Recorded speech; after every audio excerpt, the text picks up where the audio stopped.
Welcome to Personal Development Mastery Podcast, and this is another snippet of wisdom, where I select my favorite, most insightful moments from previous episodes. Let's dive right in. But before choosing emotion, or before choosing this positive emotion, what we consider positive emotion, we first have to work through the repetitive, this recording going in our head first. Trying to choose this emotion is an active action on denying what's actually happening. So first thing is, when certain thoughts come in, the thought create emotion. Okay, let's say negative thoughts.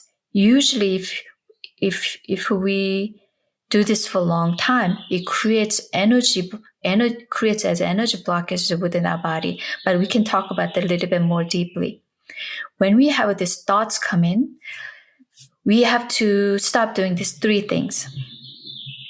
First, not identifying with it. Try not to suppress it.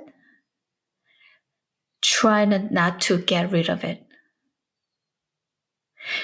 When we do these three things, one of these things, all three are at the same time, we give energy to that thought. We literally give power to our thoughts. But the thoughts, like in a Buddhist tradition, we said the thoughts are just thoughts. That's not us. But when we give energy to this, we end up identifying with these thoughts and we think that that's us. But that's not us. Thoughts are thoughts. Buddhist monks said thoughts are just the clouds passing in the sky or the water on the river. It will just pass through. But we give power to it with these three things. So working on not identifying with it, not try to suppress it, not try to get rid of it is the key.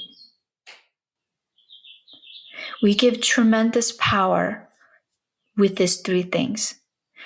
The behavior science already been proven that when we have a certain thought that creates emotion, an energetical emotion within the body, it passes through us. It takes 90 seconds. It takes 90 seconds. If we just give it a time and not doing these three things, it will just pass through us. And it's the same thing with all the animals. And animals know this so well. Have you ever seen two animals fighting each other, almost trying to kill each other? After a few seconds, they just move away and just peacefully walk away. They don't hold on. They don't say, "Oh, you did this to me. I'm gonna hurt you." And how can you do this? They don't have any of this emotion. I remember, I think the ducks are the very good example. There's ducks in the pond, pecking each other, almost bleeding. And then after a few minutes, they just peacefully swim away. And they don't think about what happened. They don't think of what he or she did this to me. By doing this, we hold on energetically and creates blockage within the body. Literally blockage within the meridian system. I don't know if you've ever seen acupuncture points, meridian system with acupuncture points along the meridian.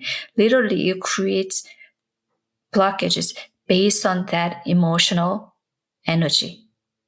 So acupuncture is actually simply going to those specific points to open them up. But if people go back to the same lifestyle, same relationship, same dynamic, they'll block again.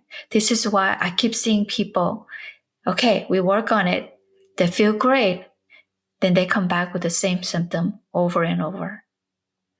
And this is why I start talking to them about the connection between the emotion and the body and let them work through it. And me being the guide to work on the root of the issue.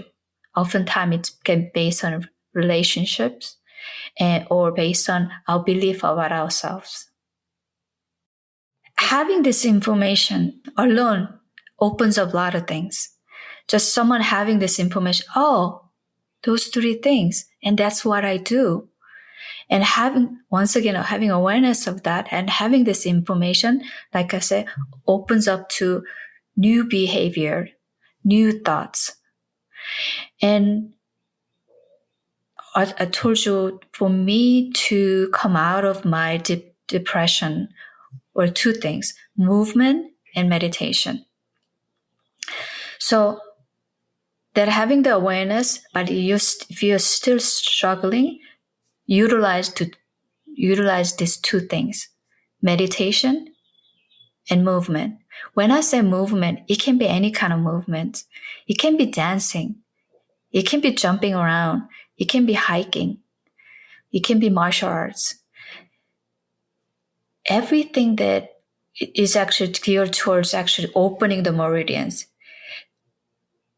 So when you are stuck in that